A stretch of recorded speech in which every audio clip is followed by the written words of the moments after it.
Essentially speaking, there are three types of people, and let's keep this simple, monk simple.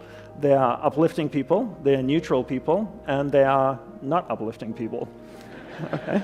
Let's define what this is, okay? What they are. An uplifting person, I spend 5 minutes with an uplifting person, I walk away, I feel great, and go like, wow, that was an amazing conversation. A neutral person, I spend 5 minutes with them, I walk away, I'm still the same.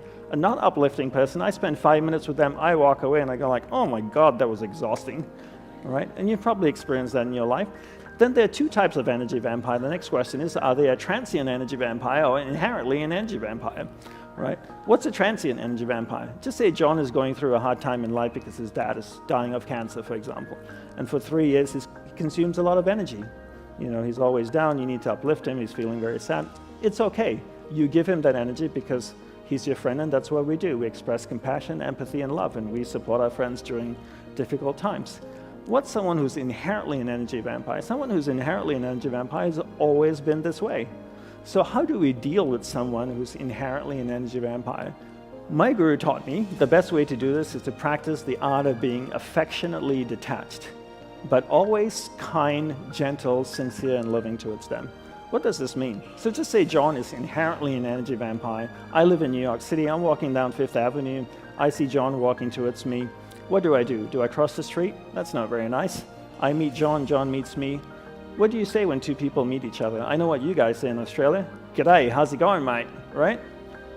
Do I say that? No. Do you know why I don't ask how are you? Because I don't want to know.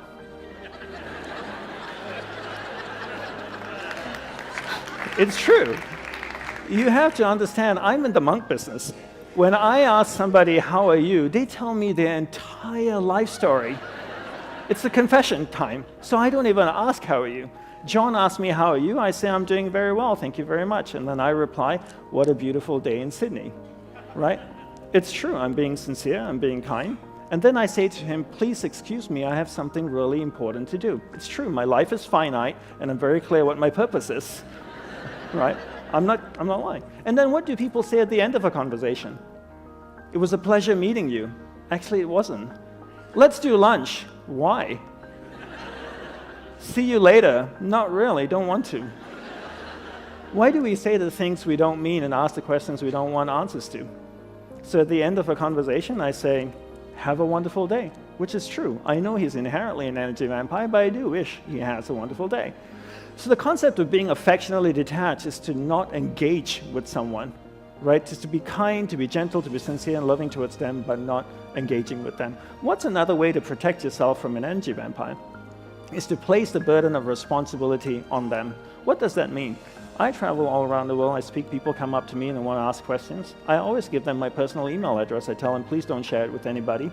Can you put your question down on this email and send it to me? One, it'll give me time to reflect on it, and I can give you a proper response. And they always say, for sure, I'll put it all down in email and I'll send it to you. You know how many people email me? Nobody emails me. Simple little task, right? I'm not asking them to do yoga, to meditate, to breathe out of one nostril. You just send me an email with your problems, and they don't do it.